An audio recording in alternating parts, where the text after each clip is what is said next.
हर राह पे उल्लू बैठे हैं, अंजाम कांग्रेस का क्या होगा। नमस्कार, मैं कमलेश कुमार राय। 5 राज्यों में चुनाव होने जा रहे हैं। चुनावी इस मौसम में राजनीतिक तपन स्पष्ट तौर पर महसूस की जाने लगी है। तमाम राजनीतिक दल जनता से अपनी नजदीकियां दिखाने में परेशान हैं।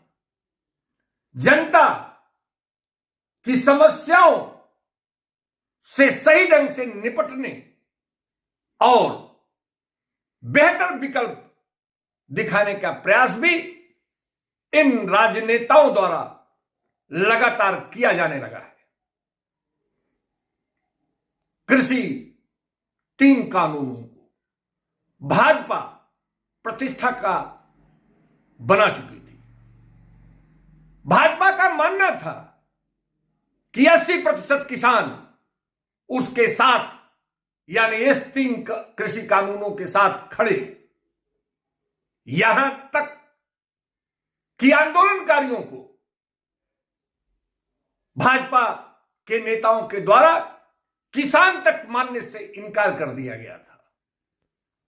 तमाम अमर्यादित शब्द बाण इनके लिए छोड़े जा रहे थे, लेकिन यह महसूस करने के बाद कि आने वाले चुनाव में इस आंदोलन के चलते उनको भारी नुकसान उठाना पड़ सकता है, प्रधानमंत्री नरेंद्र मोदी द्वारा चौंकाने वाले ढंग से इस 3 कानूनों को अपनी साख की परवाह किए बिना, या हम कह सकते हैं कि अपनी साख को दांव पर लगाकर कानून वापस लेने की घोषणा कर दी गई। लेकिन वहीं कांग्रेस पार्टी जो राष्ट्रीय पार्टी है और भाजपा के विकल्प के रूप में लोगों के द्वारा देखी भी जाती है, उसके दिग्गज मणिशंकर अय्यर हो, कपिल सिब्बल, सलमान खुर्शीद या मनीष तिवारी, इन नेताओं में इस बात की होड़ लगी है कि कौन कांग्रेस को कितना बड़ा झटका दे सकता है, किसके द्वारा कांग्रेस को कितना बड़ा नुकसान पहुंचाया जा सकता है। इस बात के लिए इन नेताओं द्वारा लगातार शब्द बाण छोड़े जा रहे हैं। हालांकि लोगों का कहना है कि यह दगे हुए कारतूस हैं और इनसे सिर्फ बदबू ही महसूस की जा सकती है। यही नहीं, एनसीपी के नेताओं का तो यहां तक कहना है कि कांग्रेस पार्टी में यह भाजपा के स्लीपर सेल के सदस्य हैं। यही नहीं, लोग तो इसे नाग की संख्या भी देने लगे हैं।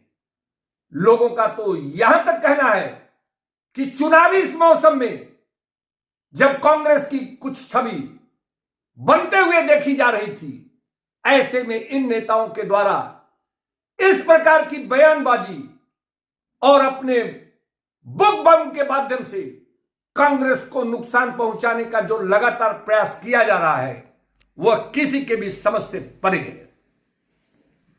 भारतीय जनता पार्टी जहां एक तरफ इस चुनाव को जीतने के लिए अपनी पूरी ताकत झोंक दी है, उत्तर प्रदेश में योगी आदित्यनाथ से लेकर नरेंद्र मोदी तक के द्वारा लगातार सभाओं का दौर शुरू कर दिया गया है।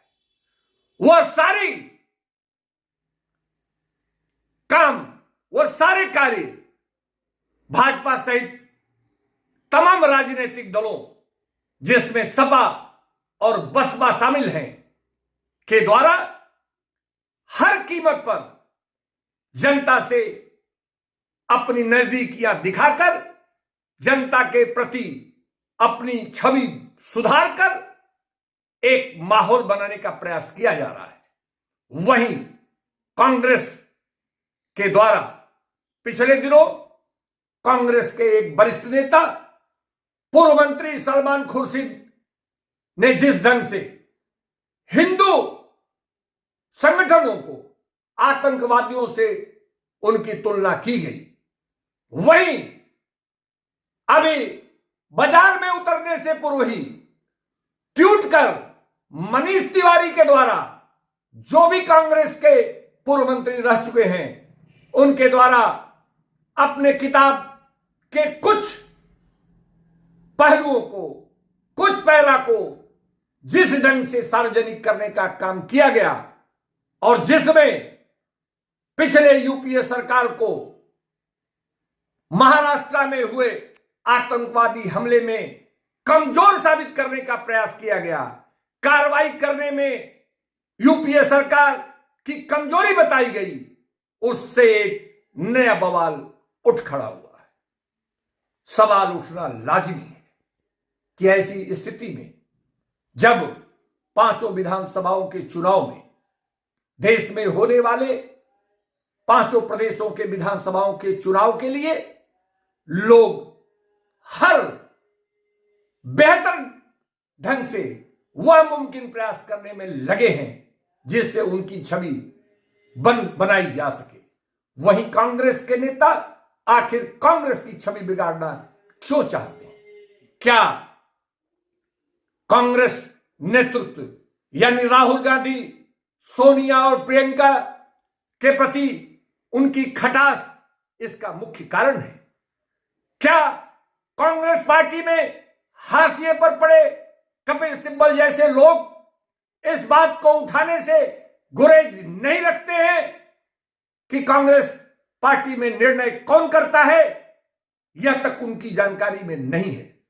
इस तरीके के तमाम सवालात उठाकर कांग्रेस पार्टी के तमाम दिग्गज कांग्रेस पार्टी के नेतृत्व पर सवालिया निशान तो उठाते ही हैं, जनता के प्रति भी एक ऐसा माहौल बनाने का उनके द्वारा प्रयास किया जा रहा है जिससे इस चुनाव में कांग्रेस को भारी नुकसान उठाना पड़ सके। पिछले दिनों जिस ढंग से कांग्रेस की नेता प्रियंका गांधी के द्वारा पूरी ताकत, पूरी क्षमता से कांग्रेस की जनसभाओं का आयोजन किया गया, जनसभाओं में जनता को उमड़ते हुए देखकर लोगों में एक उम्मीद की किरण जरूर जगी, लेकिन कांग्रेसी इन दिग्गजों के द्वारा इस तरीके की जो करतूतें की जा रही हैं वह तमाम कांग्रेस नेतृत्व की प्रियंका गांधी जैसे नेताओं की जो प्रयास इस चुनाव के दौरान कर कांग्रेस को सफलता दिलाने का प्रयास किया जा रहा है, उस पर पानी फेरने के बराबर समझा जा सकता है। उपभोक्ता मंच के लिए आज बस इतना ही।